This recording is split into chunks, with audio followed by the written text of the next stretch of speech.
Good morning. Welcome to our lounge sessions again. I've got my dad with me, Dave here, and we're going to chat a little bit about worship. We're ending off on our series on worship that we've done this month at Kingdom Light Church. And thank you for being part of us. I know some of you have started watching our video clips, and we want to say thank you. All the way from right across the world, people have been sending messages saying they're enjoying it, and we really hope that what we're doing is touching your life. So mention it, go type in a comment and share it with others as you like what we are doing. So welcome to Lounge Sessions. And so I want to jump straight into what we've been doing about worship, and I want you to start off maybe with what you've experienced this month in the worship series, preaching on it, living it, and where we want to go with it during the rest of the year. Well, I'm so pleased that you mention, the effect of, because that was where I wanted to actually start. It's always great to know the Spirit's in something.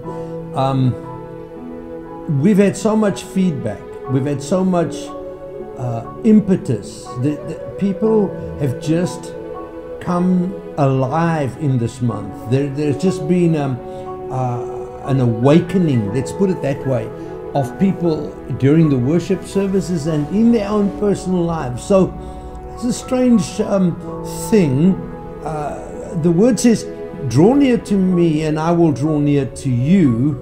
It's strange that it's just other way around. He said, we love him because he first loved us. So when focusing your attention on the fact of how forgiven, how graciously and how tremendously God has loved you, returning to your first love, as it were, and focusing on that, the natural progression out of that is worship. So what we've been doing this month is saying to the people, realign your focus to the amount of forgiveness and love and graciousness that God has poured out so freely on you. Go back to the finished work. Look at it as the motivation for your worship. Then finding that space and creating that space, God then has actually sort of like visited us. Not that it's a work, I worship to be touched, I worship to receive something. I'm worshiping as a response to a love that's already poured out. I'm responding and reacting to a love that is so freely given. And because of that, we've experienced so much feedback in this month. Yeah, I think that's the heart of worship, to me personally experienced, just like what you've just said, is from what he has done. That God has loved us first, rediscovering that love. I think that to me has been such an awesome part of what we've been doing and been preaching on, what the people have been experiencing, is rediscovering God's love, rediscovering what he's done for us and getting into that. Now from that perspective, do you think that there is a movement? I know right across the world people are really into worship, but churches are built on, there are many churches that are built on worship. But what do you really think? What's true worship in that? Because there is so much that can, I don't want to add to, I want to ask you just the question, where do you believe worship is going? Well, the cornerstone scripture that was throughout this month was those true worshipers that worship in spirit and in truth. Worship brings you to a spiritual encounter. Worship is the gateway, as it were. It's the entrance place. It's not the only way you can have a spiritual encounter, but it seems that many people find their spiritual encounter within a worshipful situation.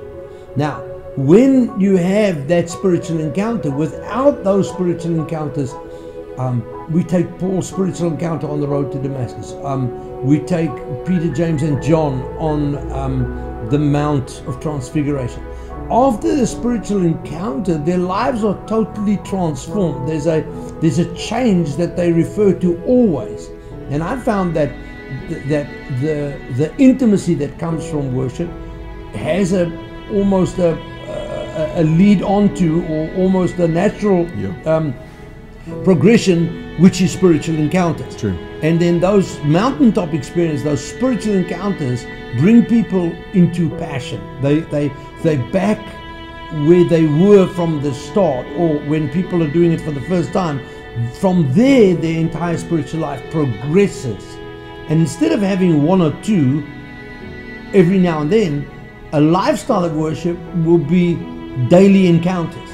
And that's where we actually came from this month, is to say to people, stop living a stop-start existence or a come to church, go home existence. Stop living a quiet time, home experience, and one different work. Live a lifestyle of practicing the presence, of being in total worship all the time because of your relationship in reality. That's what Awesome. I think that's where I think the world is going.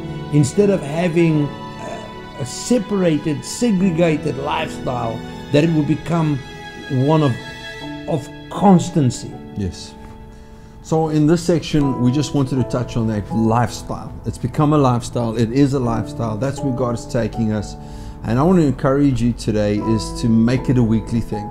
In our next segment, we're going to touch on that a little bit. So thanks for sharing with us. Thanks for being part of this. Watch the next segment for this. Worship God like never before from a heart of love. Bless you. Awesome.